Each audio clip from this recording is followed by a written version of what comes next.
ஜெபம் செய்வோம். அல்லேலூயா. கர்த்தரை துதியுங்கள், அவர் நல்லவர், அவர் கிருபை என்றும் உள்ளது.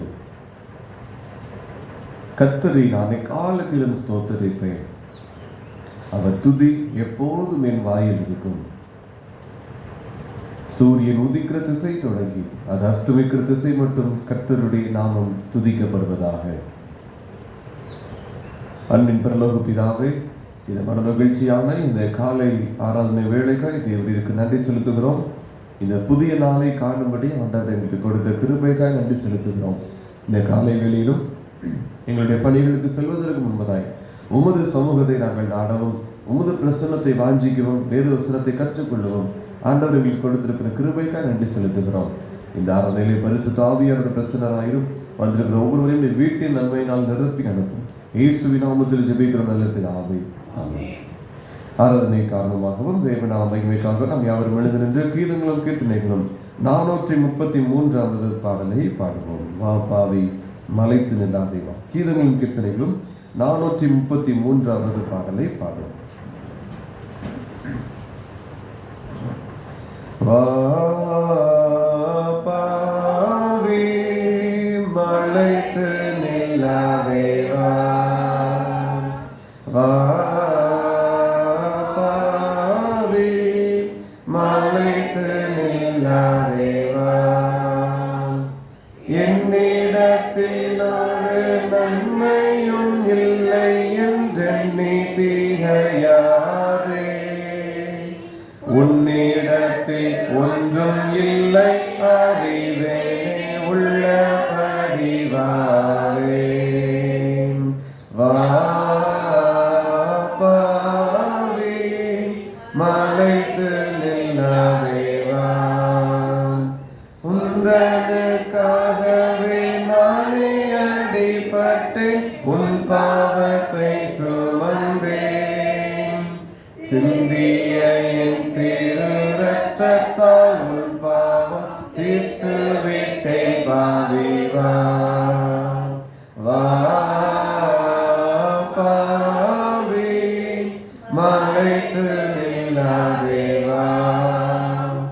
கொடிய பாவ தணலில் விழுந்து குன்றி போனாயோ, ஒடுங்கி வருந்தும் பாவிகள் தஞ்சம் நான் ஒன்றுக்கும் அஞ்சாதே வா. வா பாவி மலைத்து நில்லாதே வா.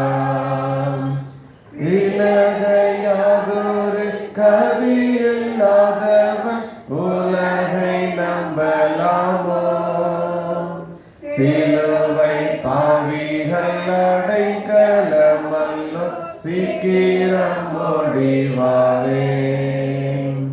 வா பாவி மலைத்து நில்லாதே வா. என்னிடத்தில் வரும் பாவியவரையும் இகழ்ந்து தள்ளேனே, மன்னிய மேலாத வாழ்வை அருள்வேனே. வாராயோ பாவி, வா பாவி மலைத்து நில்லாதே வா. பிதா குமாரன் பரிசுத்தாவின் நாமத்தினாலே ஆமென். பரமண்டலில் இருக்கிற எங்கள் பிதாவே, என் நாமம் பரிசுத்தப்படுவதாக, ராஜ்யம் வருவதாக, விசுத்தம் பரமண்டலே அந்தக்காரும் விரோதமாய் குற்றம் சரிகளுக்கு நாங்கள் விளைகிறது போல சோதிக்கு பிரவேசிக்கப்படாமல் தீமைகளை ரட்சித்துக் கொள்ளும் ராஜ்யமும் வல்லமையும் மகிமையும் என்னென்னைக்கு உணர்வுகளை. ஆமென். சங்கீதம் 51 முறையாக வாசிப்போம். சங்கீதம் 51. தேவனே, உமது கிருபையின்படி எனக்கு இரங்கும், உமது மிகுந்த இரக்கங்களின்படி என் மீறுதல்கள் நீங்க என்னை சுத்திகரியும். என் மீறுதல்களை நான் அறிந்திருக்கிறேன், என் பாவம் எப்பொழுதும் எனக்கு முன்பாக நிற்கிறது.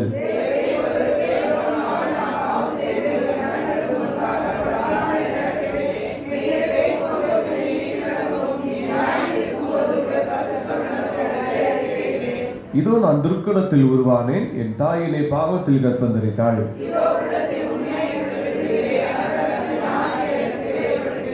நீர் என்னை ஈசோப்பினால் சுத்திகரியும், அப்பொழுது நான் சுத்தமாவேன்.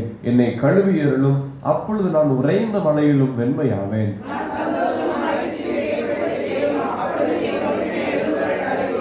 என் பாவங்களை பாராதபடிக்கு நீர் உமது முகத்தை மறைத்து என் அக்கிரமங்களை எல்லாம் நீக்கியருளும்.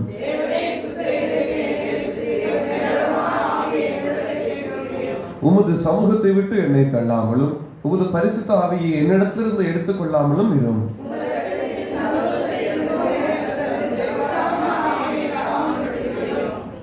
அப்பொழுது பாதகருக்கு உமது வழிகளை உபதேசிப்பேன், பாவிகள் உம்மிடத்தில் மனம் திரும்புவார்கள்.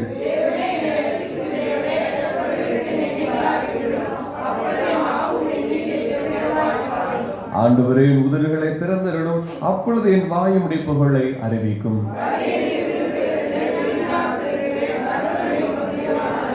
தேவனுக்கு ஏற்கும் பலிகள் நொறுங்குண்ட ஆவிதான்.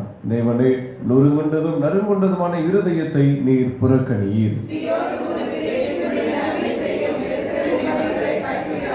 நாம் சேர்ந்து வாசிப்போம். அப்பொழுது தகன பலியும் சர்வாங்க தகன பலியுமாகிய நீதியின் பலிகளை பிரியப்படுவே, அப்பொழுது முதல் பீடத்தின் மேல் காளைகளை பலியிடுவார்கள். பிதாவுக்கும் குமாரனுக்கும் பரிசுத்த ஆவிக்கு மகிமை உண்டாவதாக.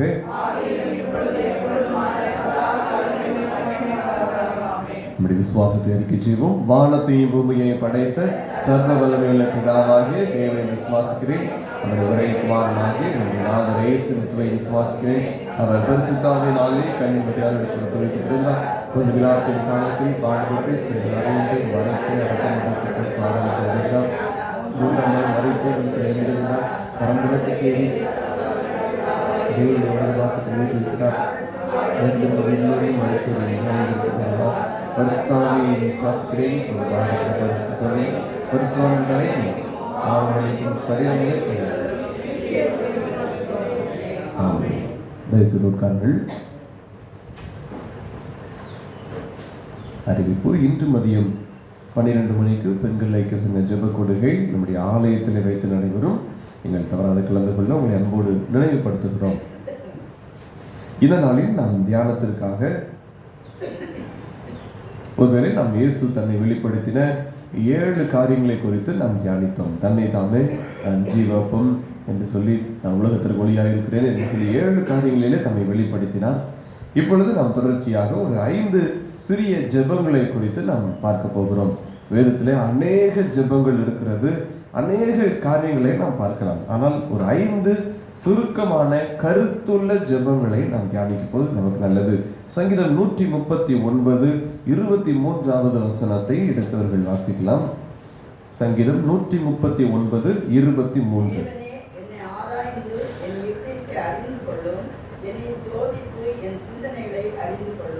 தாவீதினுடைய ஒரு சிறிய ஜெபம் இங்கே பார்க்கிறோம். தேவனே, என்னை ஆராய்ந்து என் இருதயத்தை அறிந்து கொள்ளும், என்னை சோதித்து என் சிந்தனைகளை அறிந்து கொள்ளும் என்று அவர் வேண்டுதல் செய்கிறார். என்னை ஆராய்ந்து என்னுடைய இருதயத்தை அறிந்து கொள்ளும், என்னை ஆராய்ந்து பாரும், என்னை சோதித்து என்னுடைய சிந்தனைகளை அறியும், என்னை ஆராய்ந்து சோதித்து பார்த்து என்னை வழி நடத்தும் என்றதுக்கு அடுத்த வசனத்திலும் ஒரு காரியத்தை அவர் வேண்டுதல் செய்வார். வேதனை உண்டாக்கும் வழி உண்டோ இடத்தில் பார்த்து நித்திய வழியில் நடத்தும் என்று அவர் வேண்டுதல் செய்கிறார். ஆகவே இந்த 23ஆம் வசனத்திலே நாம் பார்க்கிற பிரகாரமாய் கர்த்தருடைய சமூகத்திலே தன்னை சோதிக்க ஒப்பு கொடுக்கிறார். என்னை சோதித்து பாரும், என்னை ஆராய்ந்து பாரும், என் உள்ளிந்திரியங்களை நீர் ஆராய்ந்து அறிந்து கொள்ளும் என்று தன்னை ஒப்பு கொடுக்கிறார். ஒருவேளை உலகத்திலே மற்றவர்களுடைய குற்றங்களை கண்டுபிடிக்கிற எல்லாரையும் பார்க்கலாம். எல்லாரும் மற்றவருடைய காரியங்களிலே அப்படி இருக்கிறது இப்படி இருக்கிறது என்று சொல்லலாம். ஆனால் தன்னை தானே சோதித்து பார்ப்பது மிகவும் குறைவாக தான் இருக்கிறது. தன்னுடைய உள்ளிந்திரியம் எப்படி இருக்கிறது, தன்னுடைய உள்ளம் எப்படி இருக்கிறது என்பதை அநேகர் உணர்வதில்லை, அதை யோசிப்பதும் இல்லை. அது மிகப்பெரிய முக்கிய ஒரு காரியமாக கூட இருக்கிறது. தாவீது இதில் பார்க்கிறபடி அவர் தன்னுடைய இருதயத்தை பார்க்கிறார். ஆண்டவரே, என்னை ஆராய்ந்து என் இருதயத்தை அறிந்து கொள்ளும், என்னுடைய கிரியையை அறிந்து கொள்ளும் என்று சொல்லவில்லை.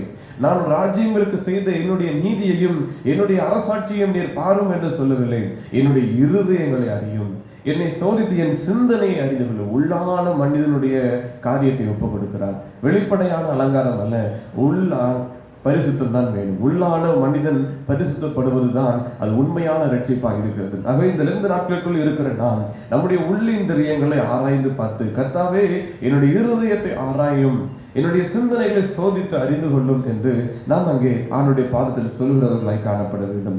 இந்த சங்கீதத்தை பார்க்கிற பொழுது அவர் தாவீது முன்னான வாழ்க்கையை நாம் அறிந்திருக்கிறோம். எல்லாரும் ஒரு பாவியான மனுஷன் தான் தாவீது. எல்லாருடைய வாழ்க்கையிலும் ஒரு பாவங்கள் ஏதாவது ஒரு நேரங்களில் வரதான் செய்கிறது. இயேசு மாத்திரமே அவர் பாவம் இல்லாமல் வாழ்ந்து சென்றவர். இந்த தாவீதும் கூட பாவம் செய்தார். ஆனால் பாவத்தோடு இயேசுவின் சமூகத்திலே வந்து, ஆண்டவரே என்னுடைய இருதயத்தை நீர் ஆராய்ந்து பாரும், என் சிந்தனைகளை சோதித்து அறியும் என்று சொல்லவில்லை.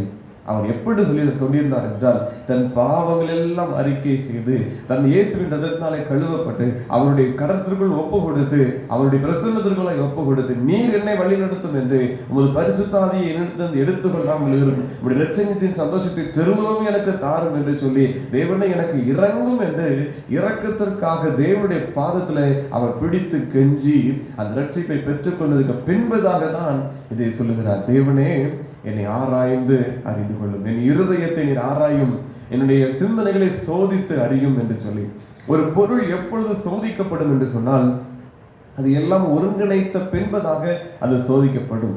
ஒவ்வொரு எலக்ட்ரானிக் பொருட்களையும் நாம் பார்த்தால், ஒருவேளை வண்டியை எடுத்துக்கொண்டால் அது எல்லாம் சேர்க்கப்படும், எல்லாம் செய்து முடித்து அதுக்கு பின்பதாக சோதனை செய்யப்படும். சோதனை செய்த பின்பதாக அது நல்லது என்று சொல்லி அதற்கு ஒரு சான்றிதழ் வழங்கப்படும். எந்த பொருளாக இருந்தாலும் அது பரிசோதிக்கப்பட்டு சோதிக்கப்படும். ஒரு இரும்பு கம்பியை எடுத்தால் அது முற்றிலுமாய் அது தீயிலே விடப்பட்டு அது எந்த அளவுக்கு தாங்குகிற சக்தி இருக்கிறது என்று சோதிக்கப்படும். அது அடிக்கப்பட்டு அதனுடைய உடைப்படுகிற தன்மை சோதிக்கப்படும். இப்படி பல முயற்சிகளுக்கு பின்பதாக சோதிக்கப்பட்ட பின்பதாக அது நல்ல கம்பி, அது நல்ல பொருள், அது நல்ல பயன்படுத்துகிற ஒரு இயந்திரம் என்று சொல்லி அதற்கு ஒரு சான்றிதழ் கொடுக்கப்படும். சோதிக்கப்பட்டாயிற்று என்று சொல்லி ஒரு சான்றிதழ் கொடுக்கப்படும். ஆகவே தாவீது எல்லா பரிசுத்தத்திற்கு பின்பதாக, தன்னை இயேசுவின் பாதத்தில் கழுவினதற்கு பின்பதாக, தேவனுடைய சமூகத்தை தன்னை கழுவினதற்கு பின்பதாக இந்த வார்த்தையை சொல்கிறார். ஆண்டவரே என்னுடைய இருதயத்தை ஆராய்ந்து பாரும், என்னுடைய சிந்தனைகளை நீர் சோதித்து அறிந்து கொள்ளும் என்று சொல்லி எரேமியா 17வது அதிகாரம் 9-10 வசனம். எரேமியா 17:9-10 வசனங்கள்.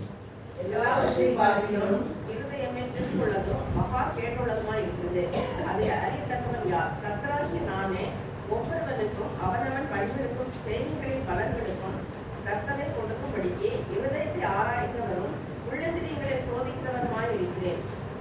அதுதான் உள்ளத்தை நாம் ஒருவேளை பரிசுத்தப்படுத்த வேண்டும். உள்ளிந்திரியங்களை தான் நாம் அறிந்து கொள்ள வேண்டும் என்பது முக்கியம். வெளிப்பிரகாரமாய் மனிதர்கள் ஒவ்வொரு விதமாய் இருப்பார்கள். வெளிப்பிரகாரமாய் உதவி செய்வார்கள். வெளிப்படையான அலங்காரங்களும் வெளிப்படையான அநேக நற்குணங்களும் இருக்கும். ஆனால் இருதயத்தில் எப்படி இருக்கிறது, அதை தான் ஆராய வேண்டும். நம்முடைய காரியத்தை நாமே ஆராய முடியும். வசனம் சொல்கிறது, இருதயம் திருக்குள்ளதும் மகா கேடுள்ளதும் அதை அறியத்தக்கவன் யார்? ஒருவராலும் முடியாது. கர்த்தர் ஒருவரே இருதயங்களை, அதுக்கு அடுத்த வசனத்திலே பாருங்கள், இருதயத்தை ஆராய்கிறவரும் உள்ளிந்திரியங்களை சோதித்தறிகிறவருமாய் இருக்கிறேன் என்று அவர் தன்னை வெளிப்படுத்துகிறார். கர்த்தர் ஒருவரே, கர்த்தராகிய நானே என்று சொல்லி அந்த வசனம் ஆரம்பிக்கிறது. நானே இருதயத்தை ஆராய்கிறவரும் உள்ளிந்திரியங்களை சோதித்து அறிகிறவரும். என்னை அல்லாமல் ஒருவராகிலும் இருதயத்தை சோதித்து அறிய முடியாது, ஆராய்ந்து பார்க்க முடியாது. ஆகவே கர்த்தர் ஒருவரை இருதயத்தை பார்க்கிறவர். அவர் இருதயத்தை மாத்திரமே அவர் பார்க்கிறார். செய்கைகளினுடைய காரியங்களை பார்த்து விட்டு அவர் ஒருவேளை செய்கிற தேவன் அல்ல, இருதயங்களை பார்க்கிறார். இருதயத்தில் எந்த அளவுக்கு நாம் நொறுங்குண்டு இருக்கிறோம் என்பதை அவர் காண்கிறார்.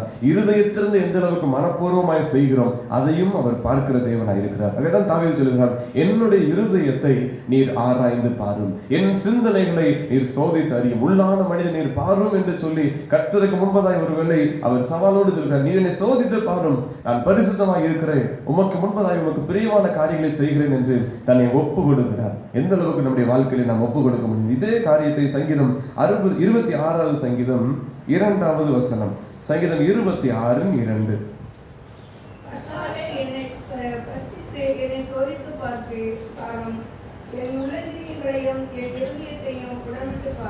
கர்த்தாவே என்னை பரீட்சித்து, என்னை பரீட்சித்து பாரும். எக்ஸாமின் என்கிற வார்த்தை சொல்லப்பட்டது. என்னை பரீட்சித்து பாரும், எப்படி இருக்கிறது, இது சரியாய் செயல்படுகிறதா என்று சொல்லி ஒரு எந்திரத்தை எப்படி பார்க்கிறார்கள் அதே போல என்னை நீ பரீட்சித்து பாரும். அடுத்து என்னை சோதித்து பாரும், ட்ரையல் அதை செய்து பார்ப்பது, அது ஒழுங்கா இயங்குகிறதா என்று பார்ப்பது. அதே போல நீர் எங்களை சோதித்து பாரும், என் உள்ளிந்திரியங்களையும் என் இருதயத்தையும் புடமிட்டு பாரும். அதை டெஸ்ட் பண்ணி பாரும், புடமிட்டு பாரும். ஒருவருடைய வெள்ளியும் பொன்னையும் அதை புடமிடுகிறது போல கர்த்தனை புடமிடுகிறார் என்று வேதவசனம் சொல்கிறது. என்னை புடமிட்டு பாரும், ஒப்பு கொடுக்கிறார். ஆண்டவர் என்னை சோதியும், என்னை பரிசோதித்து பரீட்சித்து பாரும், என்னை புடமிட்டு பாரும். அந்த அளவுக்கு ஒரு பரிசுத்த வாழ்க்கை, முன்னான வாழ்க்கை வேறு விதமாய் இருந்தது. ஆனால் அதுக்கு பின்பதாய் கர்த்தருடைய இருதயத்திற்கு ஏற்ற விதமாய் மாறினதற்கு பின்பதாக என்னை பரீட்சித்து பாரும், என்னை சோதித்து பாரும், என் உள்ளிந்திரியங்களை நீர் புடமிட்டு பாரும் என்று சொல்லத்தக்க அவர் பரிசுத்தமாய் மாறினார். நம்முடைய இருதயத்தை கர்த்தர் இன்று பரீட்சித்து பார்ப்பாரானால், நம்முடைய இருதயத்தை இன்று கர்த்தர் சோதித்து பார்ப்பாரானால், நம்முடைய சிந்தனைகளை அவர் புடமிட்டு பார்ப்பாரானால், நமக்கு கர்த்தர் என்ன காரியத்தை சொல்லுவார், நம்முடைய இருதயத்தில் என்ன இருக்கிறது, அதை நாம் ஆராய்ந்து கர்த்தருடைய சமூகத்தில் ஒப்புரவாக்க வேண்டும். அதே அதிகாரத்திலே தன்னை எப்படியெல்லாம் அவர் காத்து கொண்டார் என்று சொல்கிறார். பாருங்கள், 23ஆம் வசனத்திலே 26ஆம் அதிகாரத்தினுடைய 3ஆம் வசனம் முதல் பார்க்கிற பொழுது, உம்முடைய கிருபை என் கண்களுக்கு முன்பாக இருக்கிறது. கிருபை எங்கு வைத்திருக்கிற இந்த கண்களுக்கு முன்பாக உம்முடைய சத்தியத்தை நடக்கிறேன். கர்த்தருடைய வழி எதுவோ அது சத்தியத்திலேயே வேத வார்த்தைகளின்படியே நான் நடந்து கொள்கிறேன். வீணரோடு நான் உட்காரல, வஞ்சகரிடத்துல நான் சேரல என்று சொல்லி கர்த்தருடைய சமூகத்தில் அதை அறிக்கையிடுகிறார். ஆகவே நான் இப்படி வீணான காரியங்களையும் செலவிடல, என்னை பரிசுத்தமாய் நான் காத்துக்கொள்கிறேன் என்று. பொல்லாதவர்களின் கூட்டத்தை நான் பகைக்கிறேன், துன்மார்க்கருடைய நான் உட்காரேன், நான் இருக்கவே இல்லை, நான் கர்த்தரோடும் அவருடைய வேதத்திலேயே நடக்கிறேன் என்று சொல்கிறார். அதுக்கு பின்கிற வசனத்தில் எல்லாம் தன்னுடைய காரியத்தை எல்லாம் சொல்லி 7ஆம் வசனத்தில் நான் குற்றம் இல்லாமையிலே என் கையை கழுவினேன், குற்றத்திற்குள் நான் போகவில்லை, குற்றம் செய்கிற இடத்தை விட்டு எல்லாம் நான் தூரமாய் விலகி ஓடினேன், உம்முடைய பீடத்தையே நான் சுற்றி வருகிறேன், பிரசன்னத்திலேயே நான் எப்போதும் இருக்கிறேன், எப்போதும் உம்மை துதிக்கிறதும் எப்போதும் உம்மை ஆராதிக்கிறதும் என்று அந்த பிரசன்னத்திலேயே நான் தரித்திருக்கிறேன். ஆகவே என்னை பரீட்சித்து பாரும், ஆகவே என்னை சோதித்து பாரும், என் இருதயங்களை புடமிட்டு பாரும் என்று அவர் ஒப்பு கொடுக்கிறார். நாமும் தேவ சமூகத்தை எந்த அளவுக்கு நாடுகிறோம்? அவர் சொல்கிற வசனத்தை சத்தியத்திலேயே நடந்து கொள்கிறேன் என்று சொல்லி நாம் சத்தியத்திலேயே நடக்கிறோமா, அல்லது இருதயத்திற்கு ஏற்ற பிரகாரமாய் நடக்கிறோமா, உலகத்தில் உள்ளவர்களுக்கும் விரோதமாய் நடந்து கொண்டு இருக்கிறோமா? கர்த்தருடைய வசனத்துக்கு நாம் செவி சாய்க்க வேண்டும். ஆண்டவரே என்னை சோதித்து பாரும் என்று அவர் எந்த அளவுக்கு தைரியமாய் பேசுகிறார் என்றால், தன்னுடைய வழி பரிசுத்தமாய் இருந்தது. அதிகாரத்தான் பார்க்கிறோம். பின்வருகிற ஒவ்வொரு காரியங்களையும் நான் துன்மார்க்கரோடு இரவில்லை, நான் அவர்களோடு உட்காரவில்லை, நான் உம்முடைய வசனத்தையே கை கொண்டேன், பிரசனத்தையே நாடினேன், ஆகவே என்னை பரீட்சித்து பாரும் என்று சொல்லி தன்னை காண்பிக்கிறார். 2 கொரிந்தியர் 6ஆம் அதிகாரம் 14ஆம் வசனத்திலிருந்து 7ஆம் அதிகாரத்தினுடைய 1ஆம் வசனம் வரைக்கும் நாம் அங்கே பார்க்கிற பொழுது இந்த வழிகளை நாம் எப்படி காத்துக்கொள்வது என்கிற காரியத்தை நாம் அங்கே விவரமாய் பார்க்கலாம். 6ஆம் அதிகாரத்தினுடைய 14ஆம் வசனத்திலே, அந்நிய நுகத்திலே அவ்விசுவாசிகளுடன் பிணைக்கப்படாதிருப்பீர்களாக. எப்படி காத்துக்கொள்ள வேண்டும்? இப்படி கர்த்தர் சோதிக்கப்படுகிற பொழுது நாம் பரிசுத்தமாய் விளங்க வேண்டும் என்றால், கர்த்தருடைய பிள்ளையை நாம் விளங்க வேண்டும் என்றால் எப்படி இருக்க வேண்டும்? அவ்விசுவாசிகளோடு நாம் பிணைக்கப்படாதிருக்க வேண்டும். நீதிக்கும் அநீதிக்கும் சம்மதம் ஏது? ஒளிக்கும் இருளுக்கும் ஐக்கியம் ஏது? கிறிஸ்துவுக்கும் பேலியாளுக்கும் இசைவு ஏது? அவ்விசுவாசியுடனே விசுவாசிக்கும் பங்கு ஏது? தேவனுடைய ஆலயத்துக்கும் விக்கிரகத்துக்கும் சம்பந்தம் ஏது? ஆகவே நாம் அப்படி ஒரு வாழ்க்கையும் இப்படி ஒரு வாழ்க்கையும் அல்ல. உள்ளான மனிதன் ஒரு வாழ்க்கையும் வெளியான ஒரு புறமான ஒரு மனிதன் ஒரு வாழ்க்கையும் அல்ல. ஒரு வெளியே அநீதியும் உள்ள நீதியுமாய் நாம் இருக்கவும் முடியாது. வெளியே நீதியை காண்பித்துக் கொண்டு உள்ள அநீதியான மனிதன் உள்ள இருக்கவும் முடியாது. வெளியே விசுவாசி போல காண்பித்துக் கொண்டு இருதயத்திற்குள் அவிசுவாசமாய் நாம் வாழ முடியாது. வசனம் சொல்கிறது, விசுவாசத்திற்கும் அவிசுவாசத்திற்கும் பங்கேது என்று ஒன்றும் சேராது. ஒன்று இந்த பக்கம் இல்லை அந்த பக்கம். இப்படி ஏதாவது ஒரு காரியத்தை செய்து விட்டால் தான் கர்த்தர் நம்மை சோதித்து அவர் அறிகிற தேவன் இருக்கிறார். பின் தொடர்ச்சி அங்கே பார்க்கிற பொழுது, நான் அவர்களுக்குள்ளே வாசம் பண்ணி அவர்களுக்குள்ளே உலாவி அவர்கள் தேவனாய் இருப்பேன், அவர்கள் என் ஜனங்களாய் இருப்பார்கள் என்று தேவன் சொன்னபடி நீங்கள் ஜீவனுள்ள தேவனுடைய ஆலயமாய் இருக்கிறீர்கள். இந்த ஆலயத்தை தான் தாவீது சொல்லுகிறார், கர்த்தாவே புடமிட்டு பாரும், கர்த்தாவே சோதித்து பாரும். நீர் வாசம் பண்ணுகிற ஸ்தலம் தானே, நீர் சோதித்து பாரும். நீர் எனக்குள் இருக்கிறீரே, அதை புடமிட்டு பாரும். நீர் அதை சோதித்து பாரும். உள்ளிந்திரியங்களை எல்லாம் நீர் ஆராய்ந்து பாரும். என் உள்ளிந்திரியங்களுக்குள் இருக்கிறவர் நீர் என்று அந்த வசனம் அழகாய் சொல்கிறது.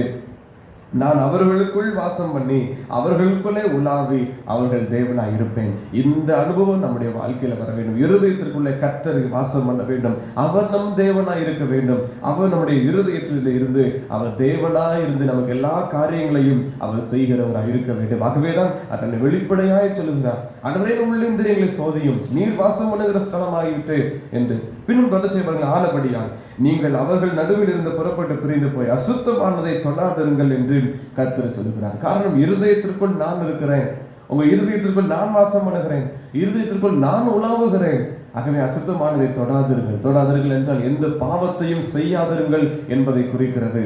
ஆகவே எந்த ஒரு பாவத்திற்கும் துன்மார்க்கத்தனத்திற்கும் இடம் கொடுத்து விடாதிருங்கள். உங்கள் இருதயத்திற்குள் நான் இருக்கிறேன், நான் பரிசுத்த தேவன் இன்னும் சொல்லுகிறேன். அப்பொழுது நான் உங்களை ஏற்றுக்கொண்டு உங்களுக்கு பிதாவா இருப்பேன், நீங்கள் எனக்கு குமாரரும் குமார்த்திகளுமாய் இருப்பீர்கள் என்று சர்வ வல்லமை உள்ள கர்த்தர் சொல்லுகிறார். சர்வ வல்லமை உள்ள கர்த்தருக்கு குமாரரும் குமாரத்திகளாய் மாறுகிறோம். இயேசு கிறிஸ்து நமக்குள், ஆலயமாகிய நமக்குள் அவர் வசிக்கிறார்.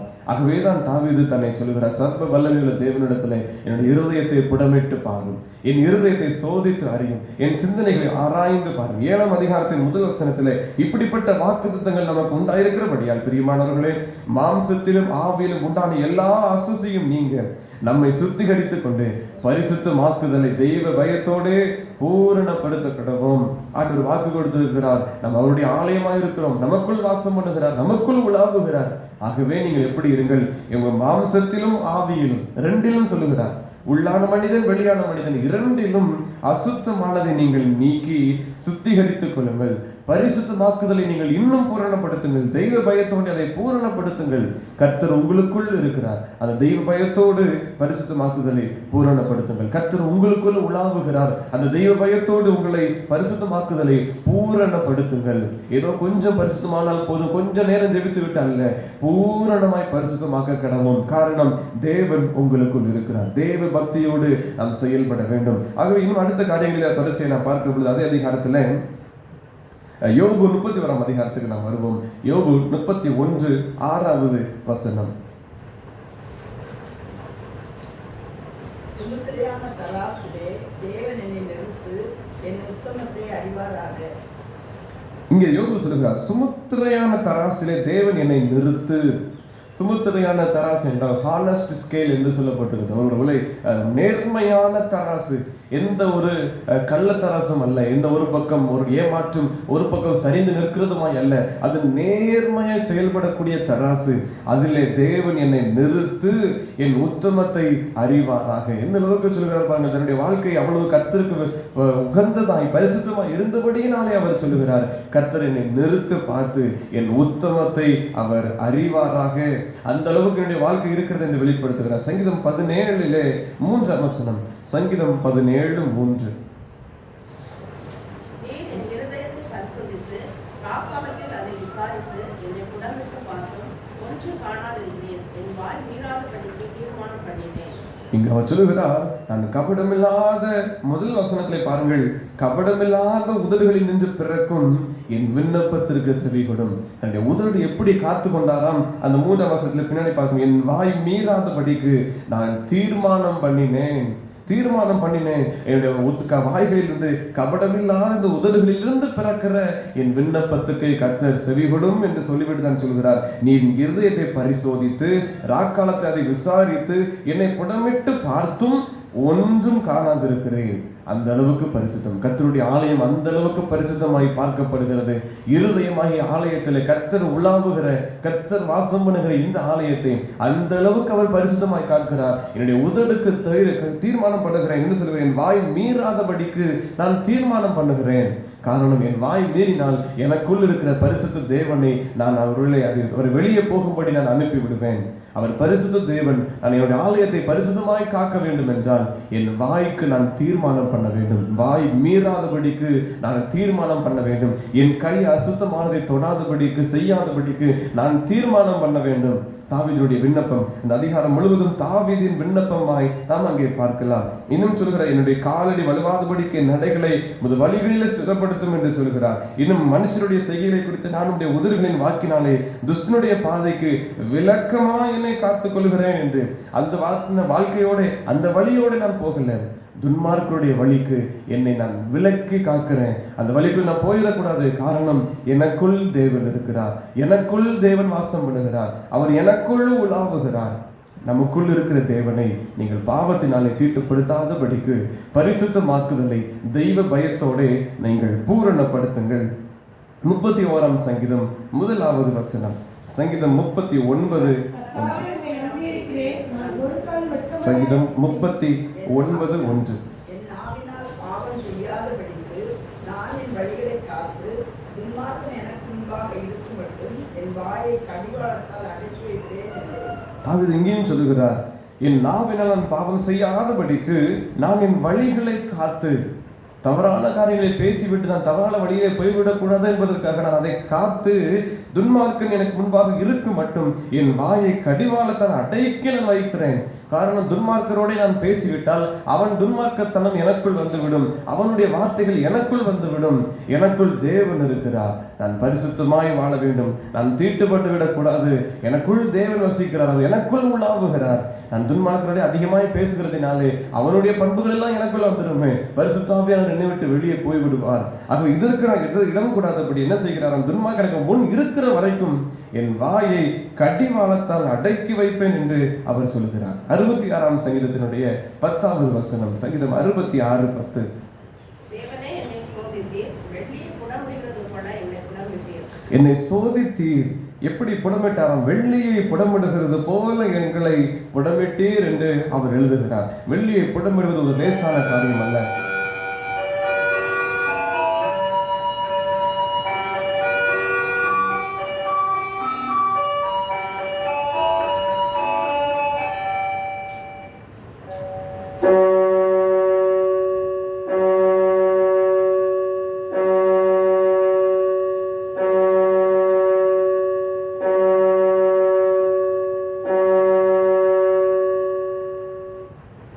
நேரம் காலை 6 மணி.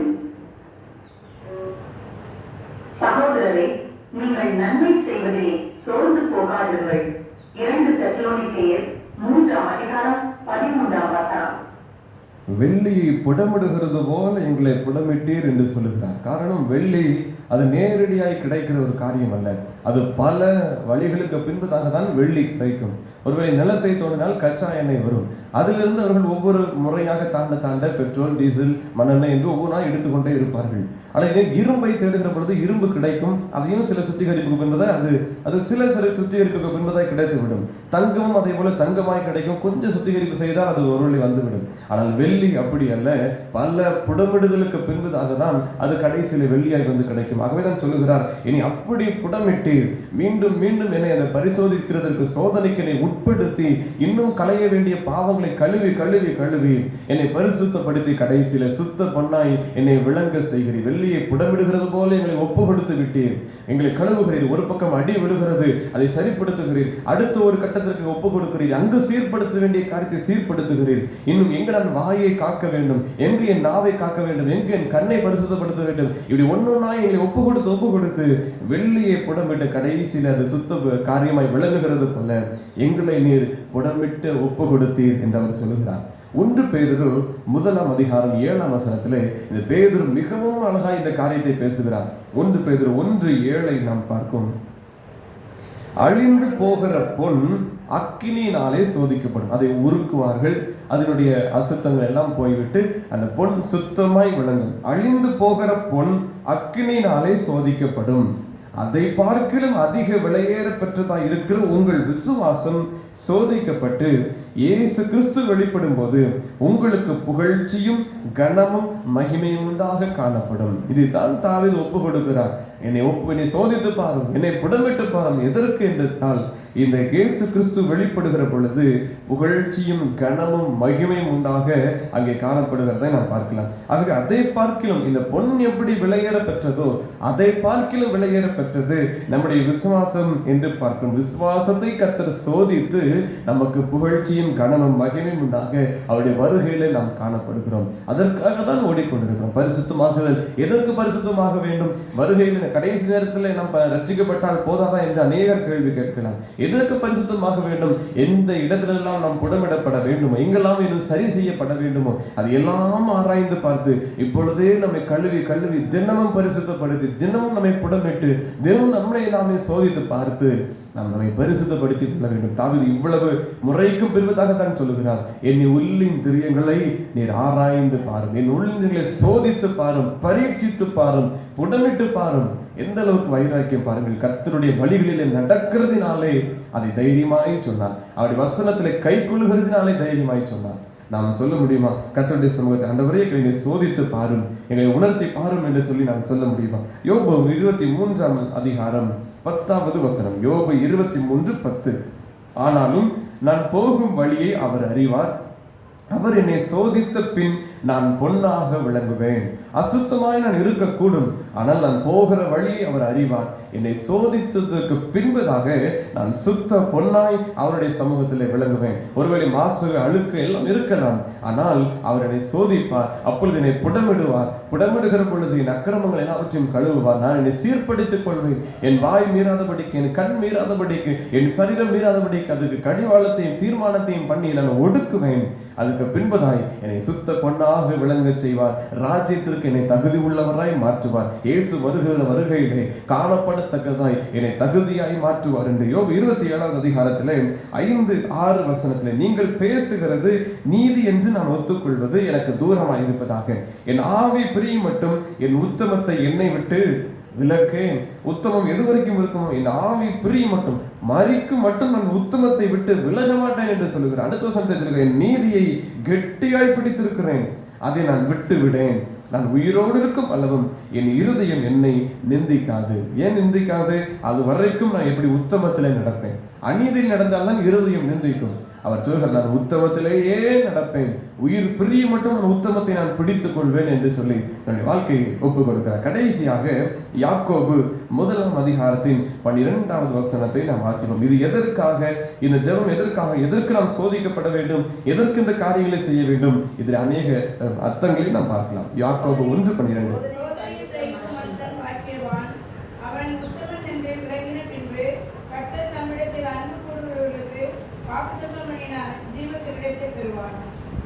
சோதனையை சகிக்கிற மனுஷன் பாக்கியவான். சோதனை சகிக்கிறதுனால என்ன நடக்கும்? அசுத்தங்கள் எல்லாம் போகும். சோதனையினாலே நம்மை புடமிட்டு நம்மை சீர்படுத்துவார், சுத்த பொன்னாய் மாற்றுவார், சுத்த வெள்ளியாய் மாற்றுவார், நம்மை பரிசுத்தமாய் இன்னும் பரிசுத்தமாய் மாற்றுவார். அதனால சோதிக்கப்படுகிறதுக்கு நாம் சகிக்க வேண்டும். அதுதான் சோதனைகளை சகிக்கிற மனுஷன் பாக்கியவான். தாங்கிக் கொள்ள வேண்டும். கொஞ்சம் இந்த கஷ்டம் கொஞ்சம் தான். ஏன்னா இந்த வியாதியில் இருக்கிற பொழுது இன்னும் அதிகமாக நாம் ஆண்டவரை தேடுவோம். வியாதியில் இருக்கிற பொழுது இன்னும் அதிகமாக ஆண்டவருடைய வசனத்தை தேடுவோம். வீட்டில் கஷ்டம் இருக்கிற பொழுது இன்னும் அவரை தேடுவோம். இன்னும் நம்முடைய முழங்கால் தாழ்த்தப்படும். ஆகவே சில கஷ்டங்கள் வருகிற பொழுது சரி வரட்டும், கர்த்தரை தேடுவதற்கான ஒரு வழியாக இது அமைகிறது என்று சொல்லி சோதனைகளை சகிக்கிற மனுஷன் பாக்கியவான். ஏனென்றால் அவன் உத்தமன் என்று விளங்கினது. எப்போது உத்தமன் என்று விளங்குவான்? சோதனைக்கு பின்பதாக. சோதித்து அவனை எல்லாம் புடமிட்ட பின்பதாக அவனை உத்தமன் என்று விளங்கின பின்பு கர்த்தர் தம்முடைய அன்பு கூறுவரிடத்துல வாக்குத்தத்தம் பண்ணினார். என்ன சொல்லுகிறான்? ஜீவ கிரீடத்தை அவன் பெறுவான். பரிசுத்தமாய் வாழ்கிற உத்தமனுக்கு அவர் ஜீவ கிரீடத்தை சூட்டுவார் என்று அவர் வாக்கு பண்ணின பிரகாரமாய் அவன் ஜீவ கிரீடத்தை பெறுவான். 7 வார்த்தைகளை நாம் தியானித்தோம். 7லுமே பார்க்கிறோம், என்னை விசுவாசிக்கிறவன், என் வழியாய் வருகிறவன், என் வாசல் வழியாய் வருகிறவன், என்னை புசிக்கிறவன் நீங்கள் நித்திய ஜீவனை பெற்றுக் கொள்வான் என்று 7 காரியத்தில் நித்திய ஜீவனை குறித்து பேசினார். இங்கேயும் இந்த காரியத்திலையும் பார்க்கிறோம், தாவீது தன்னை சோதிக்க ஒப்பு கொடுக்கிற காரியத்திலே அழியாத ஜீவ கிரீடத்தை நாம் பெறுவதற்காகவே சோதிக்கப்பட வேண்டும். சோதிக்கப்படுகிறது என்றால் நாம் ஒப்பு கொடுக்க வேண்டும். சோதனைகளை சகித்துக் கொள்வோம். நம்முடைய வாழ்க்கையில் எவ்வளவு பாடுகள் வந்தாலும் கர்த்தர் நம்மை சோதிக்கிறார், கர்த்தர் நம்மை பரிசோதிக்கிறார், சீர்படுத்துகிறார், ராஜ்யத்திற்கு தகுதிப்படுத்துகிறார் என்று சோதனைகளை சகித்துக் கொள்வோம். இந்த தாவீது தன்னை ஒப்பு கொடுத்தது போல பரிசுத்தமாக்குதலுக்கு நம்மை ஒப்பு கொடுப்போம். உள்ளான சுத்திகரிப்புக்கு நம்மை ஒப்பு கொடுப்போம். வெளிப்புறமான நம்முடைய காரியங்களை எல்லாம் விட்டு உள்ளான மனுஷனை நாம் ஆராய்ந்து பார்த்து பரிசுத்தப்படுத்தும். எந்த அளவுக்கு உள்ளான மனிதன் இருக்கிறான் என்பதை பார்த்து நாம் சோதிப்பதற்கு ஆண்டவருடைய சமூகத்தில் ஒப்பு கொடுப்போம். ஆண்டவரே, எங்களை சோதித்து பாரும், எங்களை புடமிடும், எங்களை பரிசுத்தப்படுத்தும் என்று ஆண்டவருடைய சமூகத்தில் நாம் கேட்போம். தலைகளை காட்டி ஜெபிப்போம். அன்பின் கர்த்தாவே, இந்த வேளைக்கான நன்றி செலுத்துகிறோம். தாவீதினுடைய ஒரு சிறிய ஜெபம், ஆனால் மிகுந்த கருத்துள்ள ஒரு ஜெபம். உலகத்தின் மனிதர்களை கை நீட்டி அவர்கள் அப்படி இவர்கள் இப்படி என்று சொல்லுகிற கூட்டத்தாரை தான் பார்க்கிறோம். ஆனால் தன்னை தானே உணர்கிற மனுஷன் இல்லை, தன்னுடைய வாழ்க்கையை பார்க்கிற மனுஷன் இல்லை, தன்னுடைய குற்றத்தை உணர்கிற மனுஷன் இல்லை. தாவீது பார்க்கிறார், தன்னை சோதித்து பாரும், என்னுடைய சிந்தனைகள் ஒவ்வொன்றையும் ஆராய்ந்து பாரும், என்னை புடமிட்டு பாரும், பரீட்சித்து பாரும், சோதித்து பாரும் என்று தன்னை ஒப்பு கொடுக்கிறார்.